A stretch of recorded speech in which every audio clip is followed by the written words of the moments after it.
komishanka doorashooyinka qaranka Somaliland ayaa soo gabagabeeyay wajigii labaad ee kaadh qaybinta gobolada Togdheer, Buuhoodle iyo Daadmareedh. Komishineer Maxamuud Daahir oo kamid ah xubnaha komishanka doorashooyinka qaranka Somaliland iyo gudoomiyaha komishanka doorashooyinka qaranka ee gobolka Farxaan Cilmi Cali ayaa shaaciyay goobo khaas ah oo ay ka socon doonto muddo 7 casho ah kaadh qaybintu, waxaana ay bulshada ugu baaqeen inay qaataan kaadhka. Halka laga kala dirayaa fayskii labaad ee kaadh qaybinta gobolka Togdheer.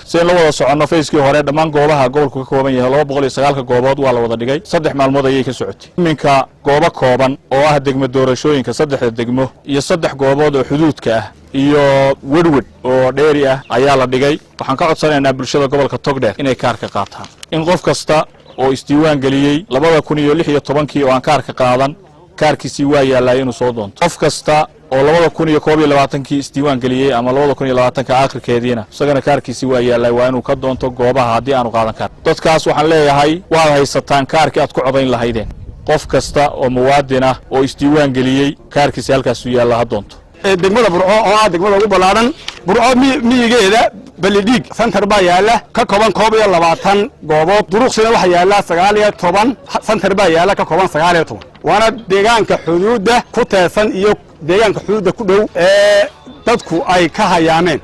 Gudaha Burco waxa la dhigay 3 center. 3 center waxa kamid ah center 2 center waxa yaalaan Women's Clubka waa 24 goobood oo kamid ah 48 goobood degmada gudaheeda yaala magaalada gudaheeda yaala oo ilaa iyo Koosaar Ali Xuseen ilaa iyo galbeedka magaalada waa 24 goobood iyo 350 goobood oo miyiga ilaa waqooyiga ilaa iyo inta ka sokaysa xuduudda wixii magaalada ku soo dhow. labada center oo loo qaybiyay 6 goobood mid walba 3 goobood iyo 3 goobood loo qaybiyay 6da gooboodna waxa yaalaan Women's Clubka 24 goobood oo magaalada gudaheeda ah oo aadan sarabaan xagga ugu xigo iyo bariga magaalada Burco oo ayaguna noqonaya 24 goobood oo waxa yaalaan hal center weeye waxa yaalaan AS inchi. Marka gudaha loo sii gobolada waxay noqdaan 3 goobood oo ama 3 goobood oo ayay noqonayaan. Marka guud ahaan gobolka Togdheer goobahaas waxay shaqayn doonaan 7 cisho. Degmada